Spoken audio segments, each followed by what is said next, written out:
Kineziterapeutas turi žinoti visą žmogaus sandarą, tai raumenis, kaulus, raiščius, taip pat organus. Šiuo metu studijuojam gydomąjį masažą. Masažas yra atliekamas būtent tam tikrai raumenų grupiai, manipuliuojant ją. Taip pat masažo metu matoma, kuri raumenų grupė yra labiau įsitempusi, kurią reikia labiau masažuoti, kad atsipalaiduotum.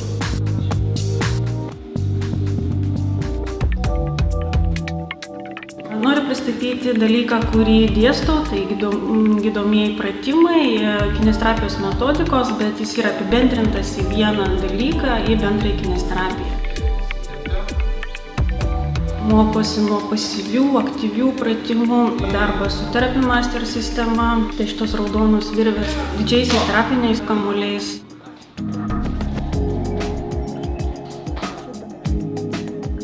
Norėčiau plačiau papasakoti apie aparatą diagnostikos BEGCHEK.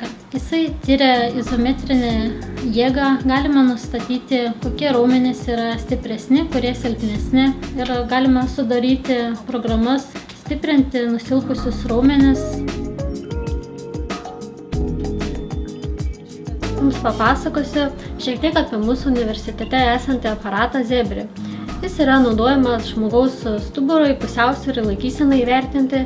Dažniausiai ateina žmonės su laikysenos pusiausvyros sutrikimais, skoliozėmis. Šį aparatą naudosiu savo bakalauro darbe, kadangi tirsiu stuburo stabilizavimą.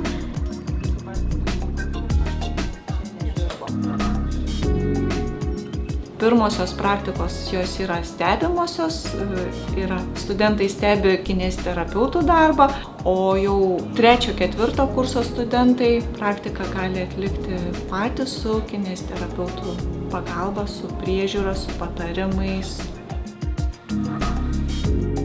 Studentam yra suteikiama galimybė prisiliesti ir prie masažo, prisiliesti ir prie fizioterapijos, fizioterapija tai yra elektros procedūros, jų yra labai įvairių ir labai daug, pradedant nuo šilumos, šalčio, įvairių impulsinių srovių, tai begalė yra procedūrų. Ergos 2 darbo imitatorius arba simuliatorius.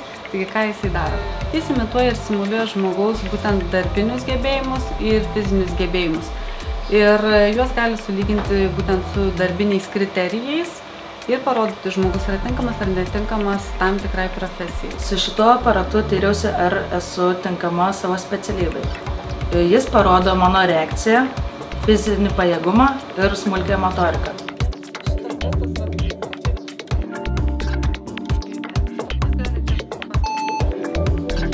Pasirinkau kineziterapiją dėl to, kad labai norėjau mokslo susijusiu su medicina, o kadangi kineziterapija yra gydymas judesio, tai labai norėjau padėti žmonėms ir taip realizuoti save. Jie esi linkęs bendrauti, nori padėti žmonėm, nori sužinoti daugiau apie žmogaus struktūrą ir anatomiją. Šiaulių universitetas laukia.